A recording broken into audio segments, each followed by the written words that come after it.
Welcome to Backroom Talk. We are doing something a little bit different today. We're going to do an avatar walkthrough. A non-female. She is 32 years old. Will ask for medical conditions, asthma and seasonal allergies. We know this as coaches. We're not going to try and fix everything initially. We can't have a list of 100 priorities that are guiding design. I think I would naturally go full body with her because she's only training 3 times a week. To listen to more Backroom Talk, be sure to subscribe. Learn to design personalized programs with the OPEX system of coaching by heading to opexfit.com. Guys, welcome to another episode of Backroom Talk. I am Georgia here with Carl. It's a couple days before Christmas, and we are gearing up for a long weekend, which will be nice, and the holiday season. I feel like it's like a long 2 weeks. Yeah. When you get to this spot. I don't think we're taking any, like you and I don't think we're taking any extended time off, but we have like a couple of days off here and there, so every week just feels long. Yeah. I think it's a good thing, though. It's Life slows down. Yeah, I'm looking forward to kind of hanging out over the next 4 or 5 days, doing a little bit of work, not doing a little bit of work, back and forth, hanging out with the family. Yeah. Going to the movies. Having you guys over for Christmas. Yeah, we're gonna have a little friends Christmas celebration, which will be nice. Mm-hmm. Have some tacos that you guys are gonna cook, non-traditional Christmas, and some Australian themed desserts. Yeah, we're doing a what did we call it yesterday? It's like a Mexican down under. Or something like that. Sounds like we're gonna leave it at that. Yeah, no. Janice is whipping up some Mexican food. I'm gonna smoke the pork shoulders to make I don't know what they're called. They're not tacos, but they will turn into tacos. Yes. Yeah. And then you're going to bring some Australian stuff. And Steve will be there. Yes. I think there's going to be some British stuff there as well. Yep. Not food, because no one wants to eat British food. No, but there'll be a British person. Yeah. All right. Yep. Christmas. Yeah, Christmas. Hope you guys, if you celebrate and if you're spending time with friends and family, hope you have a good time. We are doing something a little bit different today. We're going to do an avatar walkthrough. So essentially, this is going to be us taking a client. We're going to have an intake form, a consultation notes, and some assessment data. And Carl and I are going to read through that stuff and give you our coach's take. This is like all fresh stuff. We haven't done this. We haven't prepared for it. So we're just going to have an off-the-cuff coach's conversation about priorities planning and periodization, and then some initial program design for this avatar. So it should be fun. We'll kind of walk you through that process of what it looks like to be an OPEX coach and some of the things that we consider as we're walking through that onboarding client process so that you can hopefully carry that through to your coaching practice. Maybe you already coach with the OPEX method. You might be a CCP coach. You might not be. If you're not, when this episode airs, I think we'll be close to closing out. I think we'll have closed out our January cohort by that point, or close to. Yeah, I think it's a couple days, like a day or two. I think so. Yeah. But the good news is we then open up early bird enrollment for our April cohort. So it'll be a good time to jump in, secure your spot early, get in on that early bird opportunity to get 3 months early access. We'll drop a link in the bio, or in the description, I should say. I'm used to saying link in bio with Instagram, but for YouTube and podcast, it's link in description. Yeah. To apply to CCP, book a call, have a chat. Maybe we can get you on the right track with your coaching journey for 2022. Do it.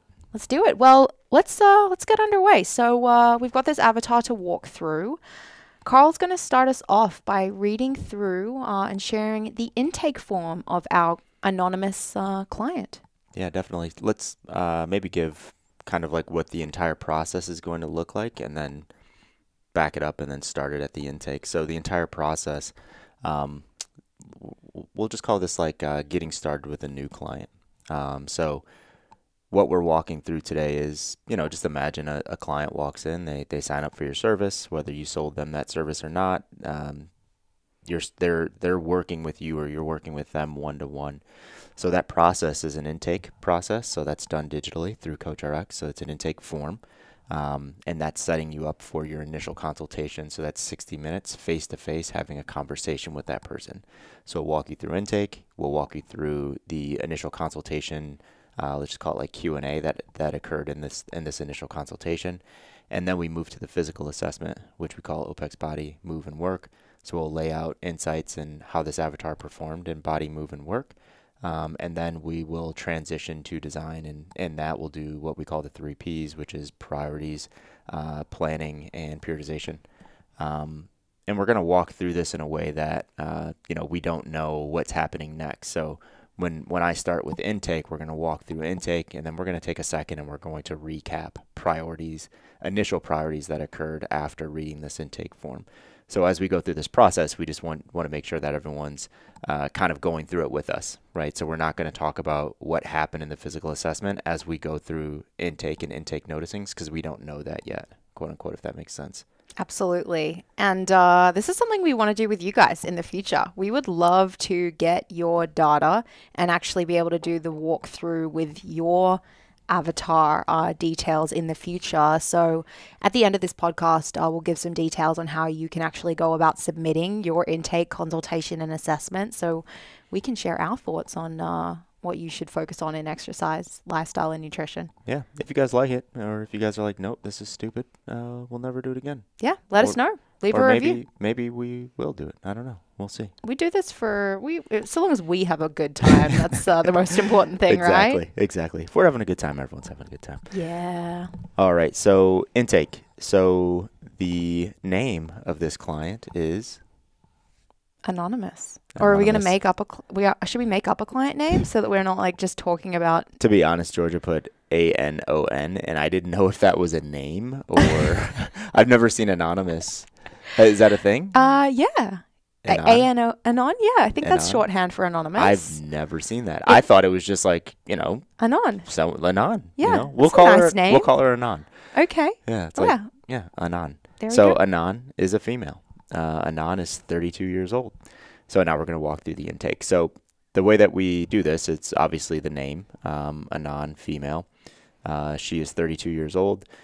We'll ask for medical conditions, asthma and seasonal allergies, less piriformis, glute often tight, some pain in toes when lunging.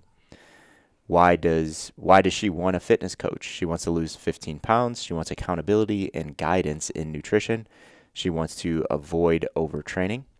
How long has she consistently exercised? 10 plus years. So she has a decent amount of experience. If you currently exercise, how many days per week? Currently, she is exercising 6 to 7 days per week. How many uninterrupted hours of sleep do you get per night? That is 6 hours per night. What time do you wake up? 6 to 7 a.m. What time do you go to sleep? 12 to 1 a.m. Are you currently or have you ever followed a nutrition program? If so, what worked? What did not and why? So her answer, she's tried the paleo diet, which improved digestion issues, but not weight loss. I've also cut out alcohol for dry July, dropped 5 pounds, put that back on since stopping. How much water in ounces does she drink per day? 60 ounces. How would you rate your energy levels throughout the day? 1 through 10, and she rated that a 6. So that wraps up the intake form that was sent to Anon. Intake forms are such a tease. Like, I feel like as a coach, you get this information and your brain starts ticking and you're like coming up with all of these ideas in your head of like what is going to be appropriate for this client, right? Ooh, 10 plus years training history. She must be super advanced. I see, she goes to bed at 1 a.m. and she's waking up at 6 or 7. She's only getting 6 hours of sleep. She's got to sleep more. Like, I get so excited, but then we have to step back and be like, this is an incomplete picture. That's where the consultation is going to come in next, which we'll read through shortly. But that's always something I have to call myself out on when I see an intake form. Don't jump to conclusions yet, but mark those little things off in your head as potential red flags and something you're definitely going to want to ask questions around in consultation. Yeah, definitely. When I read through this, I'm like, okay, what are priorities that jump out? We can dig really deep into a bunch of these things in our own brains, but it's just it's not useful because we know we're going to sit down in that initial consult. So the things that jump off of the page for me is, and these are just priorities only, it's, sleep is low. She exercises a lot, 6-7 days per week. what does exercise mean to her? I don't know. That she could be walking 4 days a week, and that's not a lot, right? But if she's in the gym, lifting weights and getting after it 6 to 7 times per week, that jumps out when I'm looking at like energy, how little sleep she gets, and some inconsistencies there. Obviously the nutrition stuff and like, jumping in one thing, seeing some improvements, and then like doing, challenges and dropping weight and putting it back on and stuff like that. It's like you can start to, connect the dots there and what could be going on, psychologically. Those are the things that jump off the paper to me. Yeah, those definitely stand out. I mean, I always look at medical conditions as well coming in and consider what is in my scope to be able to ask further questions around and actually maybe be able to address with lifestyle and nutrition, what is not. What am I going to pay extra attention to when I take that person through OPEX move? So she noted some left piriformis / glute tightness, and then some pain in toes when lunging. So I'm going to make sure I look out for those things and try to identify what might be causing them in that OPEX move assessment if I can. It's also interesting, right? Because you get with clients, the reality is you often get quite incomplete information around injuries like that. Like some pain in toes when lunging is very vague. Mm-hmm. So again, that's where we have that opportunity in OPEX Move to do some more digging and figure out like what is the priority that we need to address from that. But yeah, those would definitely be the main thing. 60 ounces of water. We don't know what her body weight actually is at yet. We don't know, how much fruit and veggies is she eating throughout the day because we haven't seen her food log yet. If she wants to lose 15, I would say that she's probably not 120. That's fair assumption. That's probably good math. Unless she's like you never know. 4'9" or something. I don't know. That's true. So outside of priorities, just some things that popped off as like just like noticings. She obviously has a lot of experience, and she might be when you dig into this thing in the initial consult, but she might be an over observer, or she might be like over aware, if that makes sense. So the left piriformis glute often tight, like stuff like that. It's like, okay, let's like really see what this thing is. That's, I don't want to say probably, but usually that's the client that they do a set of 10 on the back squat and they send you 15 videos and they ask you like, how do I fix X, Y, and Z? Like, do you notice this thing that's happening on the left side that's not happening on the right side? So almost like an over complicator maybe. So just some things that stick out. So I think in that initial conversation, I might, I need to understand where she's coming from because it could be an actual issue, not just like, an over observer. But if it is an over observer, you have to set some pretty good context or ground rules on like, what does this thing look like moving forward? The goal over the next 16 weeks isn't going to be to turn on your, your left glute or whatever. Right. So just really digging into those things that stood out as like, I don't know. That's just me personally, but I'm not a huge fan of people that like pinpoint little things and are like, I need to fix this. The world is coming to an end. And it's like, you look fine. Yeah. Yeah. Sometimes you can create a complex as well as a coach when you really like narrow in on something like that and it's not to say don't discount it and don't have conversation around it, but like if everything you're prescribing and all of your notes in Coach RX are about that left piriformis tightness that client might be experiencing, sometimes it ends up being a bigger issue than it actually was because they fixate on it, and you've then gone ahead and like validated that and like bought into that as well. So again, not to say ignore issues, make sure you're having conversations and figuring it out, but if you are feeling confident that the client is safe and moving well, don't turn a molehill into a mountain, or however the expression goes. I haven't heard that, but it makes sense. Making mountains out of molehills, I think that's it, right? I've never heard that. There's a couple things I've never heard today. There we go. But yeah, don't try to fix stuff that doesn't really need to be fixed. If it's affecting someone's everyday function and it's taking away from their quality of life, that left glute, then focus on that thing. But if that thing's being focused on because there's a slight little shift in a squat in the gym, and there's no like negative effects from that, it's like, okay, just kind of let it be. If it's not affecting anything else outside of doing that one exercise that you're doing inside of a gym.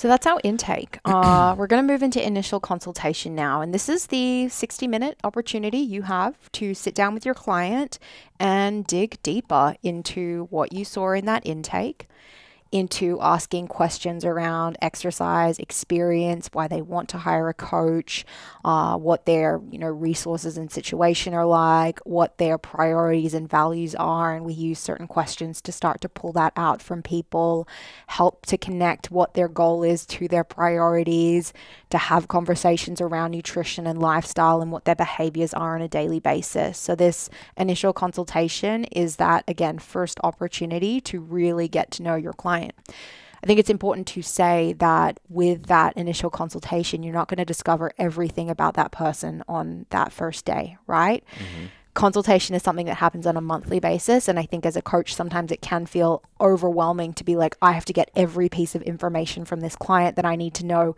in this first 60 minutes if I'm going to put together a perfect personalized program.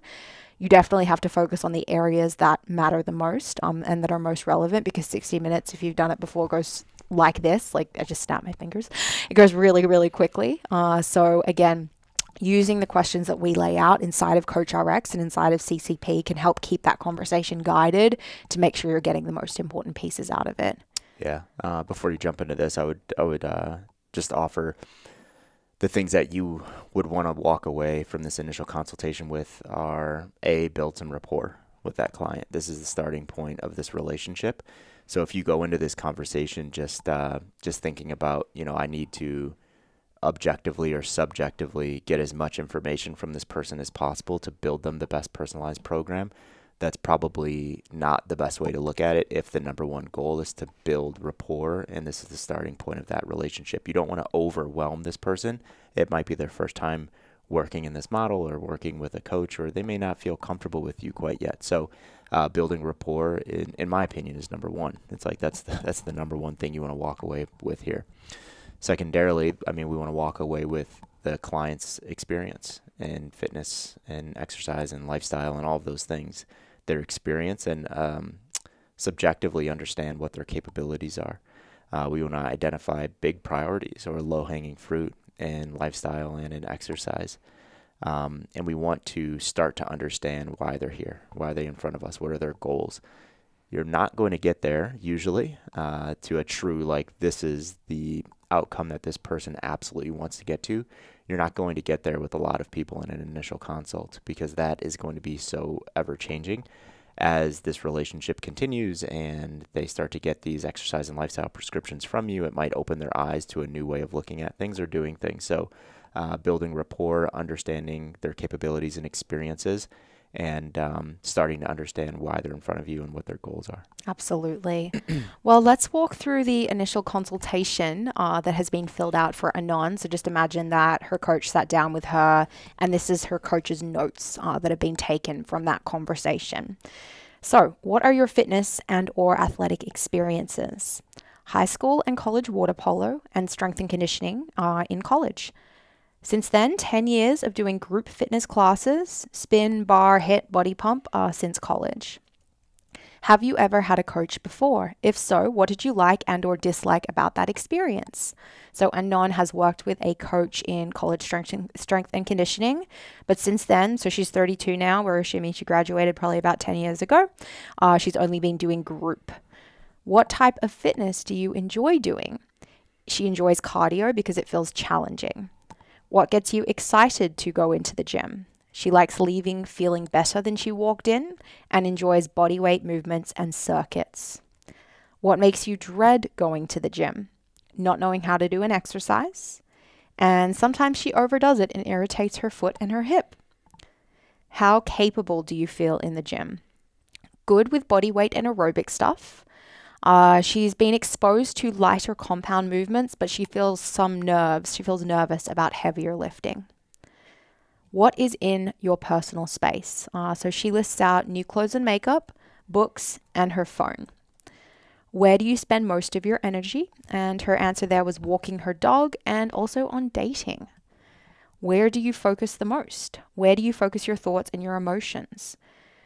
During cardio and walking, running outdoors was answer 1. And then answer 2 was at work, and she's a psychologist. What does Anon love to do? Love to talk about others with? She likes to talk about shopping, music, and movies, and she's specified not their feelings and issues. It feels like it's work to talk about that stuff with other people. Where are you most organized? She has a very organized and clean home, and she's very organized at work. So now Anon is going to take us through a normal day from wake up to bed. So 6 to 7-ish, she wakes up. 7 to 7:30, she walks her dog. 7:30 to 8, she gets ready, grabs a coffee and breakfast, a protein bar to eat on her drive. She's at work from 8:30 to 5. Again, as a psychologist, pretty sedentary. She eats lunch at her desk and typically orders in a salad. 5 to 6, she stops home to walk her dog for 30 minutes. 6 to 7:30, she goes to the gym in the evening. She gets home at 8:30, cooks dinner often or has takeout if it was a stressful day. And then 2 to 3 times per week, she's having dinner out either on a date or with a friend. From 9:30 p.m. till 12, she Netflix and chills. She has 2 glasses of wine if she's at home, and she snacks on dried fruit and nuts in that time as well. And then she falls asleep about 12 to 1-ish. So that is her day.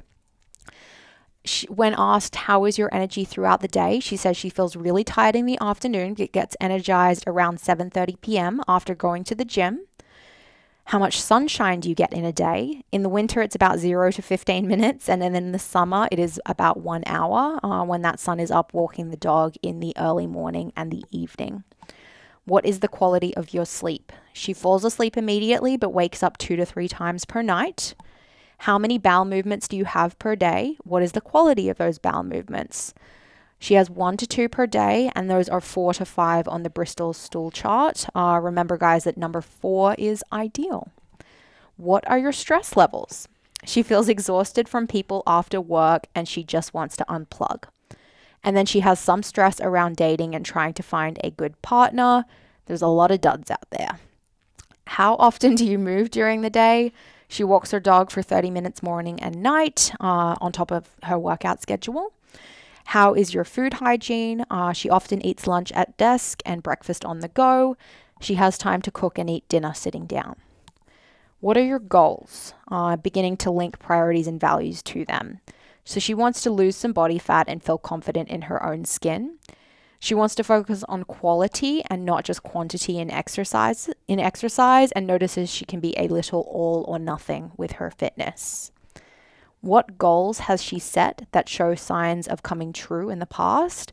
So she previously lost weight when she removed alcohol. And then what can I do to help you reach those goals? She'd like some accountability around prepping food and eating fewer sweets. And then she'd like balanced workouts that don't irritate her hip and her foot. So that is her initial consultation. That was a big, long list. Thanks for hanging with us, guys. Yeah, there's a lot in there. There was. Thoughts, Carl, when you hear that for the first time? Pretty typical, I think. Yeah, let's start with noticings and then go to priorities. Yep. Noticings, lots of experience. We thought this was the case in the intake. But she has a lot of experience in a bunch of different types of fitness, which is salivating, right? Like, I love that when someone like has tried a bunch of things because they understand like the goods and the bads of other models and other ways of going about it and doing those things. She has some coaching experience, which is good. Most people have none. So she has some in that like sport realm. So that's always a good thing because the sport coach and the fitness coach, there's a lot of similarities, not in the outcome that you're trying to get with each individual, but what that coach is accountable for. They're not just there to like, rah-rah through this thing. Some S&C coaches, yes, they would probably fall into that, but there's like some relationship building and some trust that has to occur on the other side of that. So, I don't know, strength conditioning coaches and fitness coaches, there's a lot of similarities in the relationship that they have with the client. Yeah, on that, the experience, she definitely has a lot of experience, but one thing I noticed in the like 10 years since college, so the last 10 years, most of it is like more cardio, aerobic stuff in a group setting. That was my next point. It was the enjoys body weight, aerobics, spin, etc. My question would be, why does she enjoy that stuff so much? And I'm guessing a little bit because I can't ask a follow-up question, but I think she enjoys that stuff because that's all that she's done, and she doesn't have exposure to the resistance training and all of that stuff. So there's like, she's a little scared to do that stuff. She's like, I'm not good at it. I don't have experience there, so I'm going to stick to what I know, even if what I know doesn't work. So, yeah, I had that as a note that she just really enjoys that type of stuff. The accountability stood out to me. That's actually a red flag for me when someone says that they need accountability. And it's a quick one too. There needs to be a definition of what accountability is. And I don't want to put it out into the world that every coach should feel this way, but I think coaches should feel that they don't want to have to babysit their clients. Some clients, that is what they mean when they say accountability. You don't want to fall into the trap of like, accountability means that I need communication 2 to 3 times a day. I need you to text me or message me on CoachRx at noon to make sure I did that walk that you prescribed for me. I need you to watch all of my videos every day, and I need you to give feedback on a daily basis of how I'm moving and this and that. It's like, okay, that's babysitting. That's not accountability, right? So that would be something that I would dig a little bit more into. On the priority side, I had she enjoys learning, but she wants to separate her professional and her private life. Like, I got that feel. Yeah. I don't think she comes off as one of those people where you can use her profession as like a motivator for her, where it's like everything we're doing is to make you better at your job. She's probably like, I'm good. I enjoy my job. I get paid well. I'm there all day, every day, but I really want to separate that because I want to enjoy, dating and spending time with my friends and going out here and there.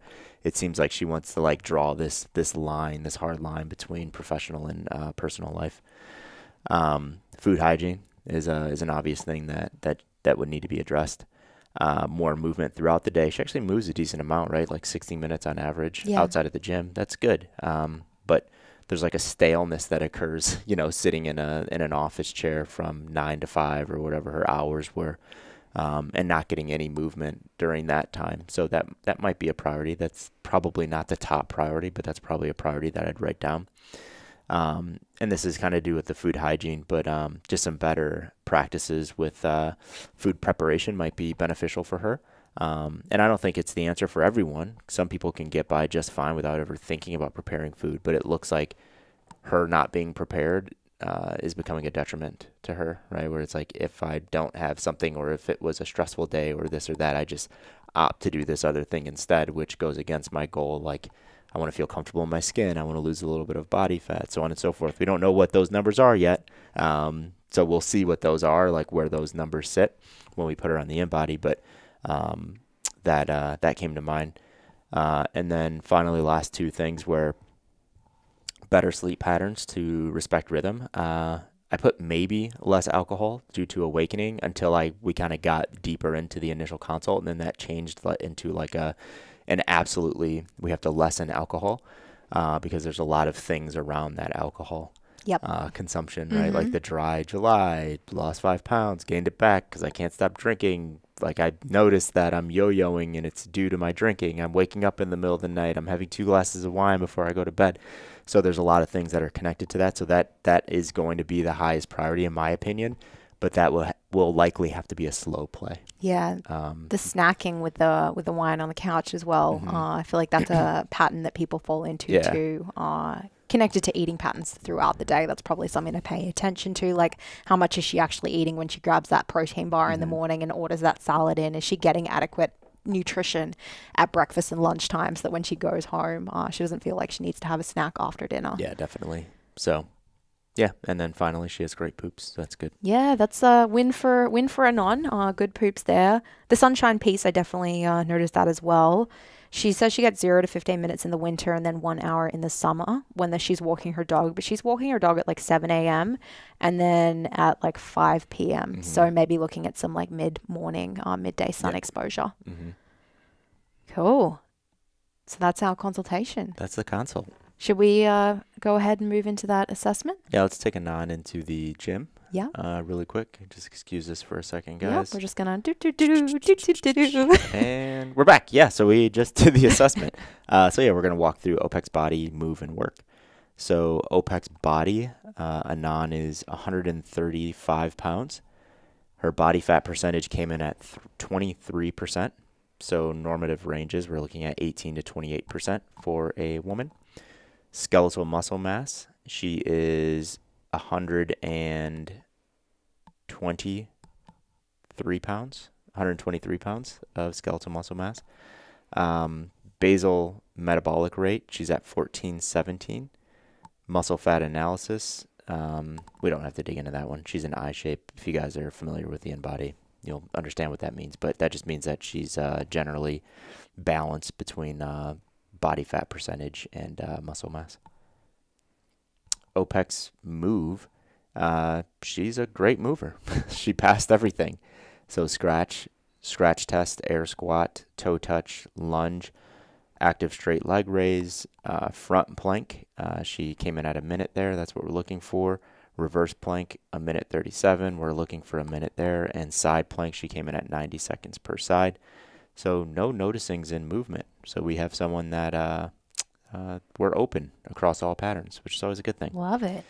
And then finally, OPEX work. She came in at 104 calories, which is actually pretty good. Yeah. That's actually pretty good for her body weight.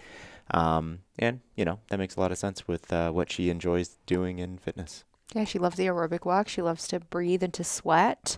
Did she complain at all about any of the hip or the foot stuff when she did her OPEX move with you just then? Nope, we had no notes on that. She was completely fine going through OPEX move. So maybe she is that overthinker. Maybe.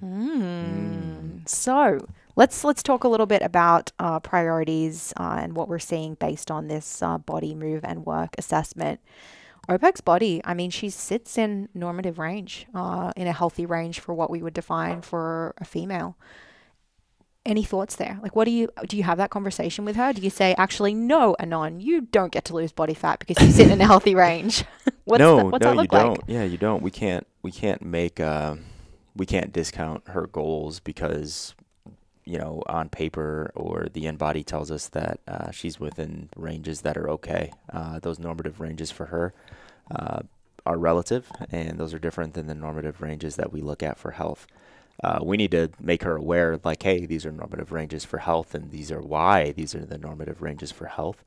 And then we could talk about hormonal health, and she's getting to an age where she has to start really thinking about that stuff at 32 years old. Is she looking, when she, gets married or finds a partner or whatever her plan is, does she want to have children? Normative ranges are very important when we start talking about reproduction, especially at 32. So yeah, I think we have to have that conversation, but we don't create goals based off of those normative ranges for her specifically, just because she sits in there. We don't discount her goals. So a conversation could be yeah, let's do it. We have some wiggle room within these normative ranges. Going from 23% to 18%, that's substantial. That's a substantial move. So is the goal to go down to 18%? I don't know. I would probably have to have a conversation with her. It's what does good body composition look like for you? What would you be happy with? Is it a feeling? Is it a look? What is that thing? And then you can kind of reverse engineer that and come up with a goal that connects to aesthetics. That's not just really broad and I just want to look better. So yeah, I wouldn't discount her goals just because she's in normative ranges. Yeah, I think it's interesting to figure out where did that 15-pound number come from, right? She said 15 pounds is what she wants to lose in body fat. She's at 135-ish now. Was she 120 when she was in college? Or was there a time that she sat at 120? Or is this just a goal that she thinks is achievable, but she's never actually sat at 120 pounds before? Because I think knowing that is very important and can also help unpack, okay, you say 15 pounds. Is that because you, again, were at 120 in the past, or is it because you think you're going to look a certain way and feel a certain way when you get there? Could we reframe this from just a number on the scales weight loss to, like you said, looking at shifting from that 23 down to 18% or somewhere in between? Yeah. Likely 15%, is a random arbitrary number that's just like thrown out there. There has to be education that occurs as well, especially with an avatar like this, because what did she say? She says she enjoys doing body weight, aerobic stuff, spinning, all of that. And we came to the conclusion like it might be because she doesn't have exposure. We're going to give her resistance training, right? Like when we get to that part, we're going to give her some resistance training. So there needs to be education that needs to take place on like, hey, you hadn't done resistance training since college. You might start to put on a little bit of weight, right? But this is where that weight is coming from. Is it truly a scale thing, or is it an aesthetic thing? Is the 15 pounds aesthetics, or is it like, you know, you're planning on doing like this BJJ competition where you have to be 120 pounds? Like, where is that coming from? And if it's not a scale thing, if it's an aesthetic piece, it's like there needs to be education. So, you know, when that number stays static, but the body fat percentage goes down and aesthetics improve, she doesn't feel like she's failing because she's just looking at that number. Absolutely. Cool. So that's OPEX body. Let's talk about OPEX move and any noticings and priorities based on that. You said it. She's a good mover. Yeah, nothing. Yeah. So the intention on move, it's to understand what someone is or not capable of doing throughout the primal patterns. That's it.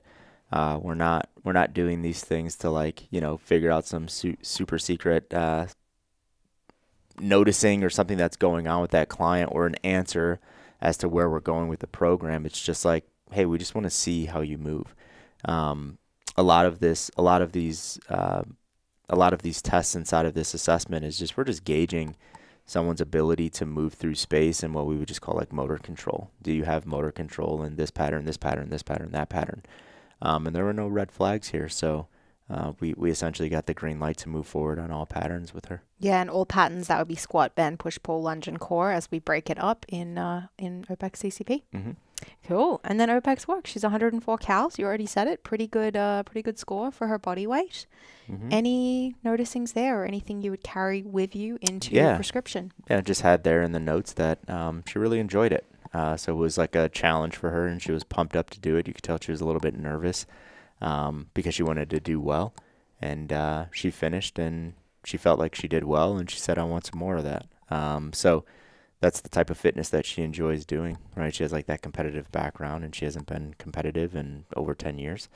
So I'm sure it brings that out in her. And it's something that, you know, when we feel like we're good at something, we enjoy doing it. So, yeah, just a noticing that she likes to produce work. Absolutely. Lots of fun to be had with map work. Yes, absolutely. Let's wrap up priorities. So we talked through a lot of stuff there across that intake, consultation, and body move and work. We know this as coaches, we're not going to try and fix everything initially. We can't have a list of 100 priorities that are guiding design because we're just going to get lost in it, and we're never going to do a good job of addressing the top priorities. So we have to triage and figure out for and on what are going to be the most important few things to begin to address in that design. What would you say are the big priorities that you want to address as her coach initially? Yeah, so we laid out all of them. I think the one that we may have missed in exercise was taking it down a notch. Yes. Yeah, doing a little bit less. So that's the only thing that we didn't notice. But initial, or what we would say like the lowest hanging fruit priorities in lifestyle and exercise that we're going to bring into those prescriptions. Number one, it's going to be something around alcohol. Yeah. Alcohol and rhythm. And I don't know, I think when you start working with a client, you pick one thing, and lifestyle specifically, just one thing. And, you know, if they surprise you and they crush that thing and they're like building a habit in 4 weeks, cool, add something else. But I always think it's best practice to just start with one, because we want to start off on the right foot. If, you know, we have someone like this that comes in and, you know, she gets 3 weeks in and she looks at her compliance in Coach RX and she just feels like an absolute failure because she's 40% compliant in lifestyle prescriptions, she might get turned off by that and may just want to like give that part up. Like, hey, let's just focus on exercise. This lifestyle stuff, it's not that important. So I think we need to create some wins. So it'd be something around alcohol. And I think I would start with days per week, you know, choosing just like 2 or 3 days per week that she has a drink at night. And then the days that she does have that drink, make it a drink instead of 2 drinks. So I think that would be the initial piece, going from, I think it was 7 days a week. It was like a couple glasses of wine. So bringing that down to, just 3 for now. And making that like 1 glass. And I'm kind of spitballing here without having a conversation with her. But that's the first thing that comes to mind, is doing something with that alcohol use. And that's really going to be determined in the conversation, right? Because there might be an addiction there, right? There might be something more serious than we can handle or treat, quote unquote, right? So if that's the case, it's like, we do need to refer out if it's an addiction issue. If it's just an issue of like, I need to do it because it makes me feel good, it's my opportunity to unwind, it's my de-stressor, then I think we're definitely able to help a client with that and build some different behaviors around those things. So yeah, that would be done through conversation, but it would be something around the alcohol and lifestyle. I love that. Picking on the alcohol as that initial piece, because there's such a good opportunity to educate around it and how it's connected to her goals. So there's obviously the fact that you consume alcohol, you're consuming calories. Like that's one thing, right? And she wants to lose weight. She's seen success in the past removing alcohol with weight loss and her goals there. But she's also got relatively low energy.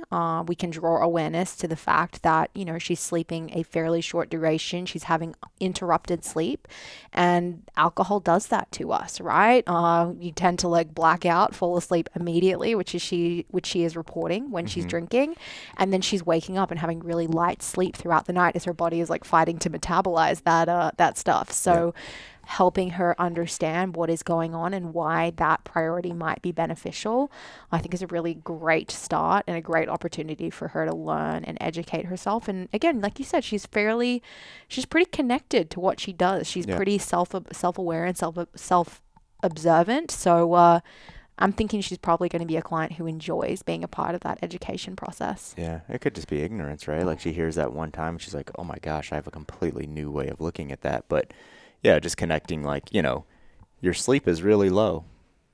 What if I told you you're only getting 3 hours of sleep, like real sleep, and you're not getting 6? And she's like, what do you mean, man? I'm like, I'm out. And it's like, what if I told you the first 2 or 3 hours you could be just knocked out. You're not actually in any type of, recoverable sleep, right? Like nothing's actually happening under the hood that's like setting you up for a good day tomorrow. And it's like, oh, okay, I'm with you. I get it, right? But so you start connecting those things to just like having a couple innocent drinks at night. And it's not like we're trying to like demonize alcohol and say that no one should drink alcohol. But if it's affecting the rest of your life, I think you should take a look at that and think about is it worth it? So yeah, that would be the number one thing for me in lifestyle is alcohol. Definitely. Okay, so we got a lifestyle priority to focus on. What about exercise? Any priorities that stand out for you there? Yeah, I think selfishly it would be, and it's probably going to be a little bit of a challenge, but have her fall in love with resistance training.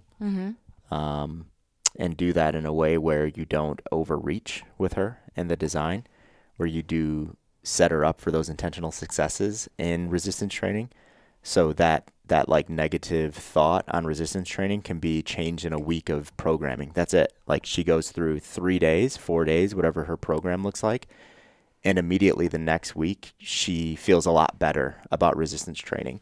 So like giving her prescriptions like that in resistance that can flip that switch right away. Not like, okay, it's going to be a 6 week, this is going to be a 12-week thing. We're going to build, we're going to do this. It's like, no, let's get you enjoying resistance training. And we'll dig into like what that could look like when we start talking about the program. But that would be number one, dial it back a little bit. Still do aerobic training as well, but have her get comfortable with resistance. Yeah, I love that. I as well. She trains like 6 to 7 days per week, and she's also pretty active, right? Going out, walking the dog for 60 minutes per day. And daily activity is awesome. Like, I don't think we want her to quit on daily activity. I think we want to keep daily movement in as a priority and something she's going to continue with. We know that like NEAT, non-exercise activity thermogenesis, is really important for someone who is trying to lose weight, because we can actually expend a lot of energy through that, not through, training in the gym. So keeping that high, making sure NEAT and daily activity stays high, and teaching her the benefit of like a high-low method where some days are in the gym tougher and then some days are easier. So helping her reframe this idea of I need to exercise every day to I need to move every day. Yeah. I think just you saying that, I think something like an undertone that I would want to set with a client like this is, hey, your goals, your aesthetic goals in your brain, they're the most important things. It's the most important thing. And in your head right now, because you've tried so many different things and you haven't gotten there sustainably, that seems like the number one priority, right? It seems like the number one priority because in your head, it's the hardest thing to get to.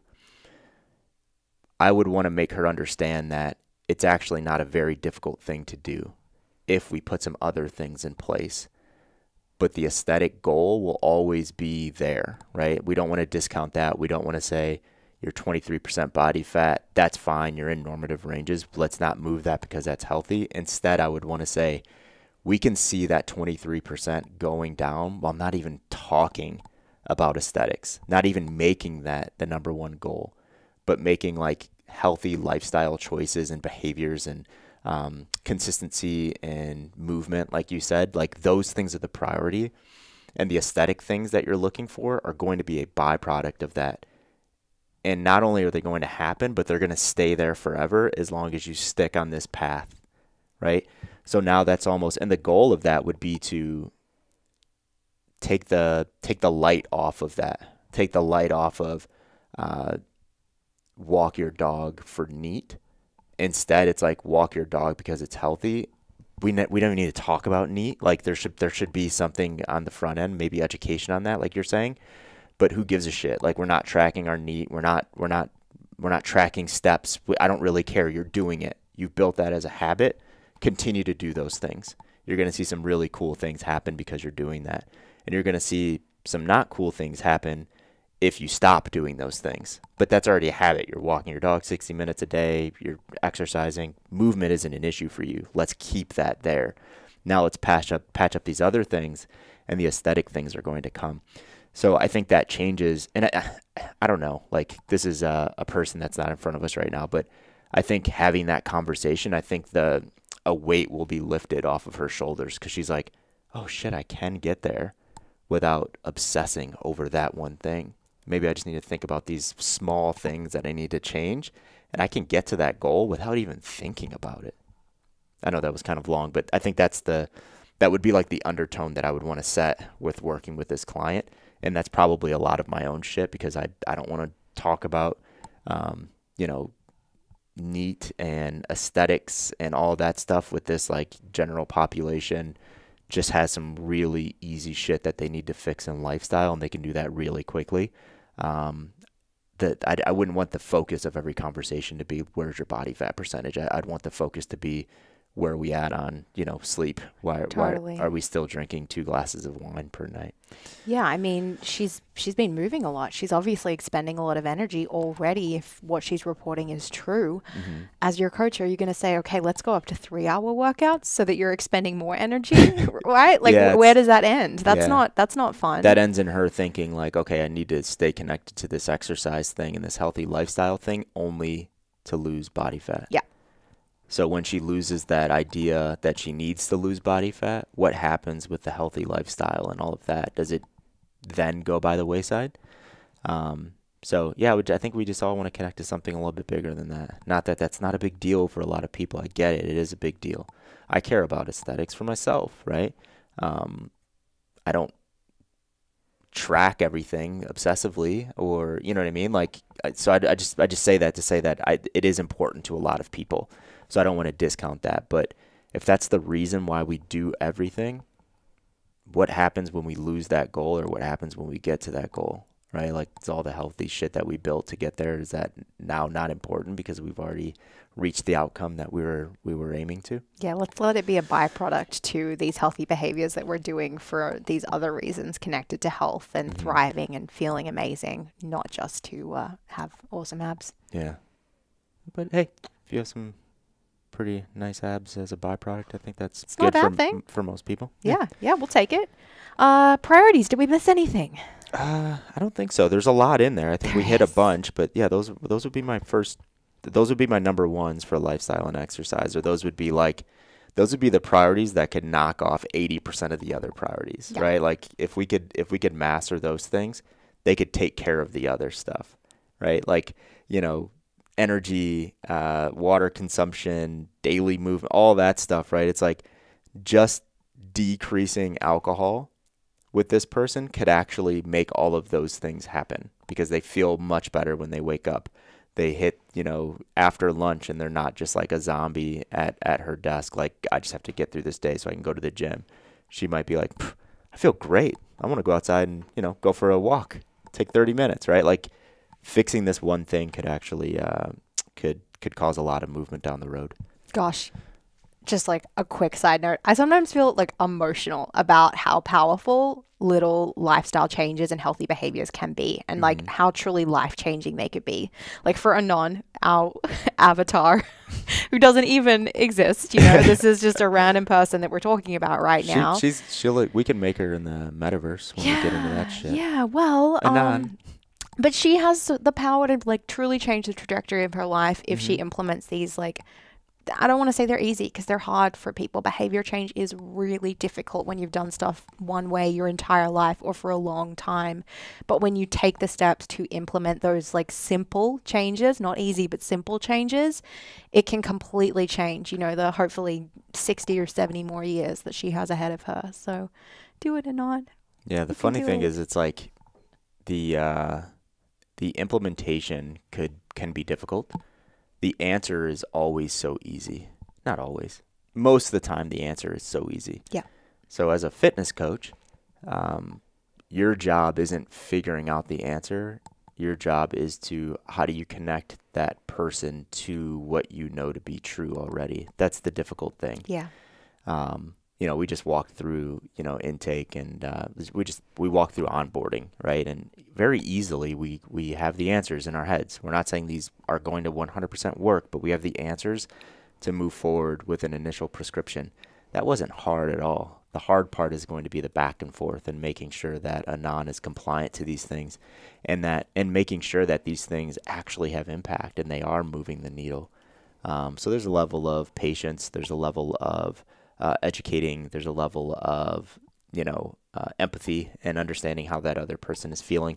There's a lot of things that go into these very easy prescriptions to make sure that they're actually implemented the way that you want them to be implemented. I just made a note. I wrote that down because I really liked that. The answers are easy, but the implementation is the challenge. Yeah. Oof. Yeah. All right. Should we move on from priorities into brief discussion on planning? Yeah, definitely.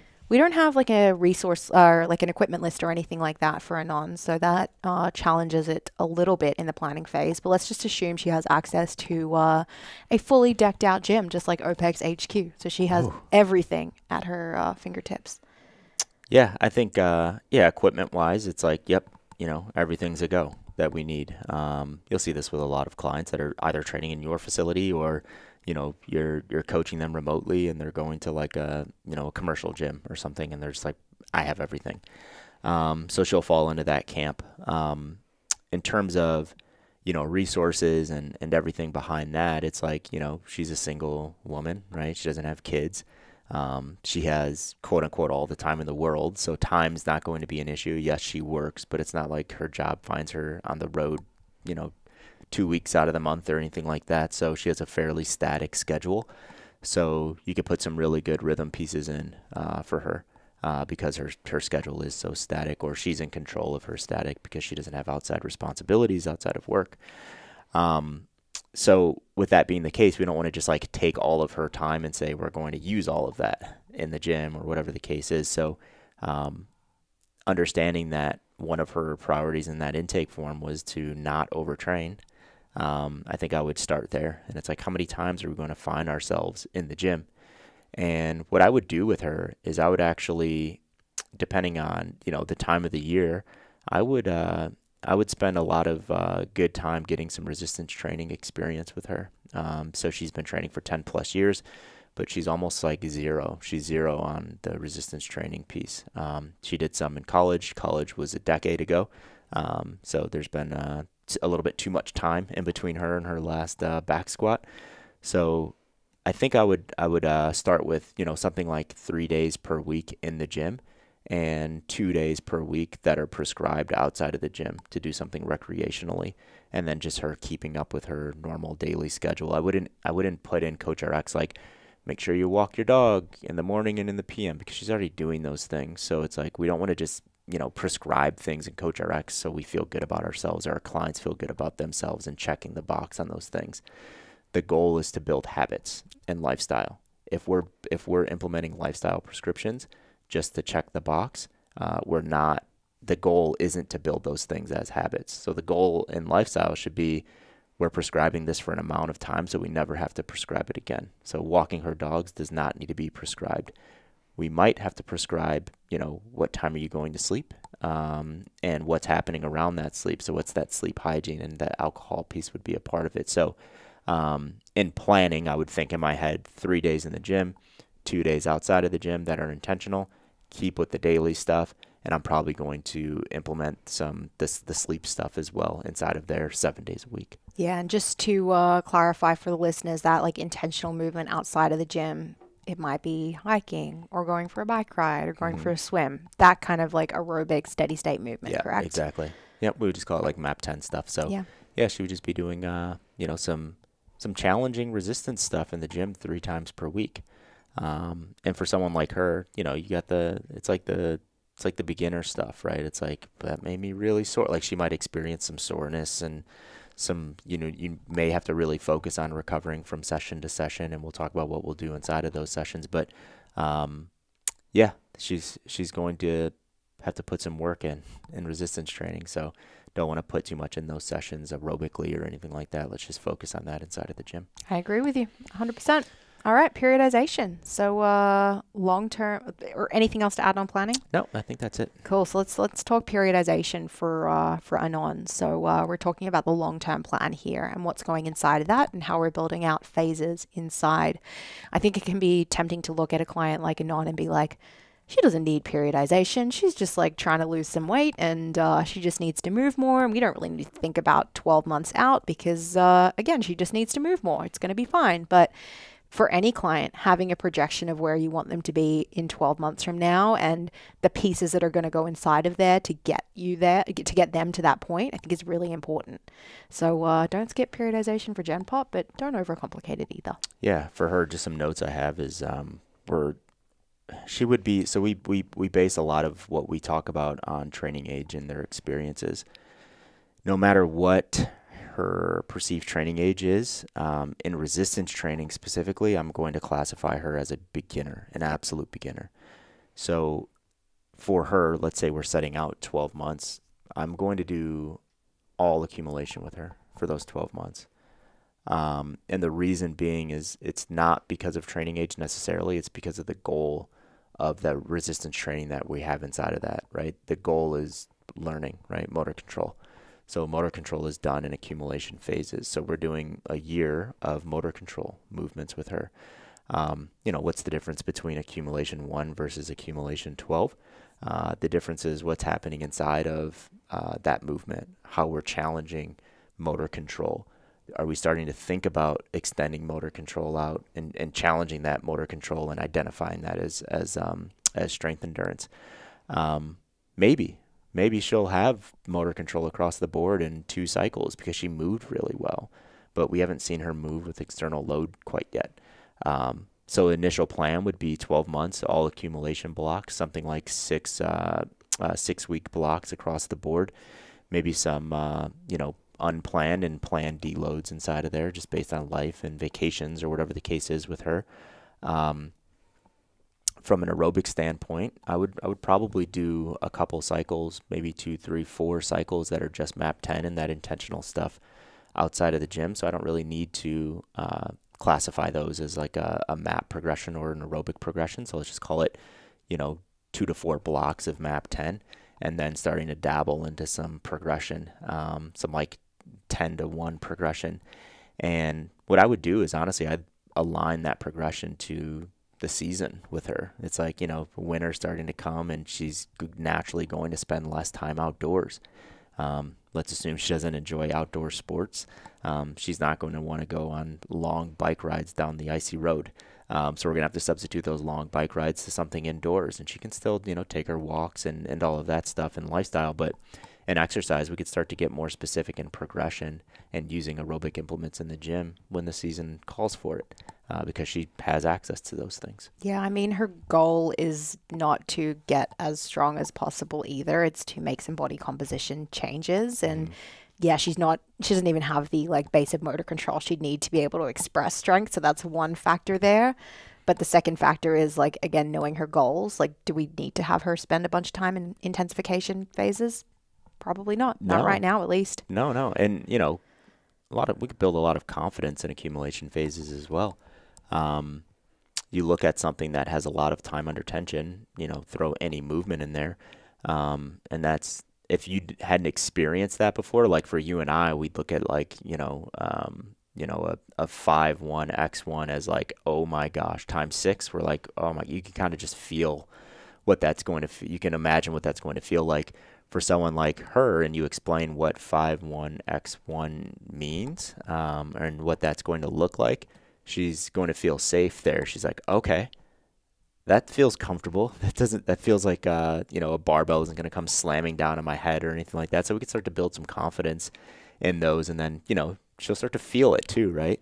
When we start to feel like, muscle tissue breaking down and all of that, you can feel that stuff the next day. And to a lot of people, that feels like progress. So there could be some confidence that are built in all of those accumulation phases for her over the year. Definitely. Would you use any specific FMEs with her as she built a little bit of confidence in motor control?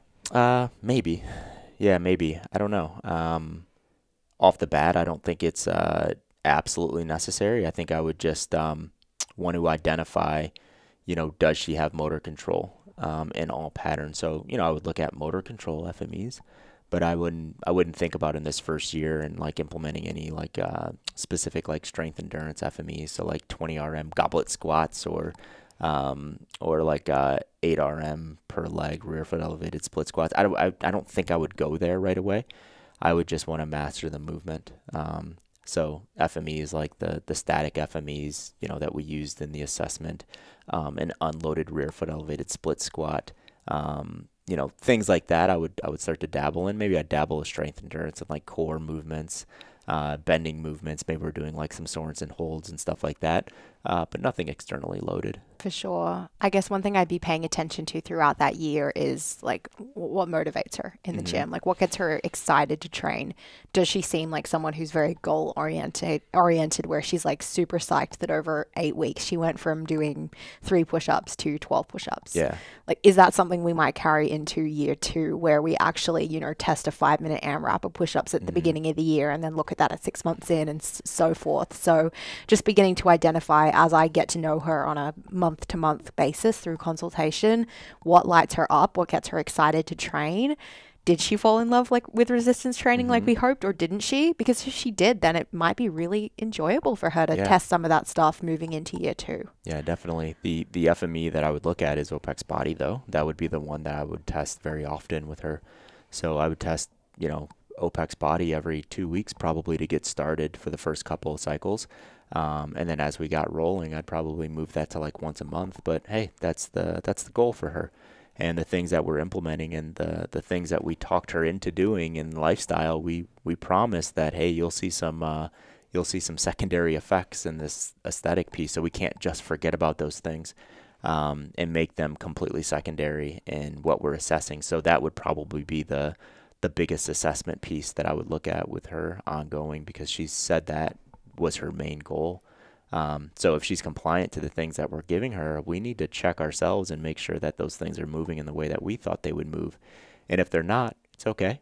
Have that conversation with her and say, hey, we're going to try something else, and explain to her what those things are that you're going to try. Definitely. I mean, we've already laid out what that initial design might look like for lifestyle with the alcohol consumption and limiting that. In exercise, you already alluded to the 3 days per week in the gym, 2 days per week of intentional movement outside. when she shows up for day one of week one of her training plan, what kind of stuff is she going to be doing in the gym? Good question. Yeah, I think I would think about like the first 2 cycles for her. Like I would have that in mind. And in terms of how we're organizing those days, I think I would naturally go full body with her because she's only training 3 times a week, and we want to, the goal is motor control. What needs to happen for that goal to be accomplished? You need exposure to all patterns that you're trying to, gain motor control in. So it would be 3 days of all patterns with her. That would probably be initial what I would do. And then after we built like a decent base of support, because remember, like we're not saying that she's an absolute, dumpster fire. Like she moves well, but we want to see how she moves in resistance. So in the back of my head, I'm like, okay, we might go from, more generalized to more focused. So maybe cycle 1 is, full body each day. And in that full body, what are we doing, right? Like it's very not metabolically taxing, right? Because we want to make sure that we gain that motor control. So it's probably like A1, A2, B1, B2, C1, C2, D1, D2, like that kind of layout for cycle 1. Cycle 2, maybe it's, we start to add some metabolic considerations to that. Maybe it is A1 through A8, right? And that's like the cycle that she's hitting, but it's still full body resistance in cycle 2. And then maybe in cycle 3, we're getting a little bit more focused, and maybe she's ready for day 1, we're doing lower, day 2, we're doing upper, and day 3, we're doing full body resistance. So now we have an opportunity to really focus and hone in on, we want to get a lot of really good focused volume in upper body pushing and pulling. And then on day 2, we want to get a lot of really good focused volume in squatting and or lunging, and then adding bending and some core in there as well. And then on day 3, we're going to do a lot of shit. So it might look very similar to what we did in cycle 2 with like the more like GBC type layout with the, 45 seconds rest between A1 and A8. So I would be thinking about it like that. And then when we think about what exercises are going to be in there, I don't know. Like let's see what she's based on the assessment, we know that she's capable of doing all patterns.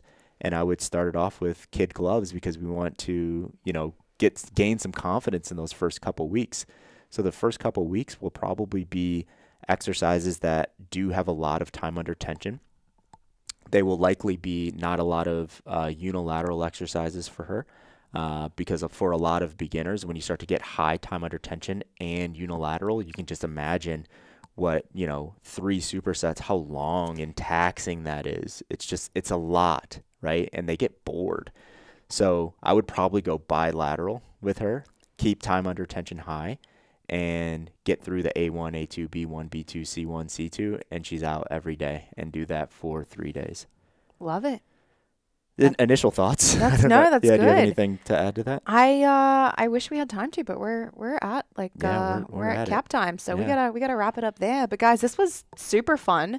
We would like to do this with your assessment data. So let's say you are a CCP coach, because honestly, guys, you need to be able to know how to put together that intake, initial consultation, and OPEX body move work if we're going to do this. But go ahead, screenshot your CoachRx intake form, consultation notes on yourself, and your OPEX body move and work from your CoachRx. You got to be in CoachRx, guys. And send us an email, marketing@opexfit.com. I will pop that in the description.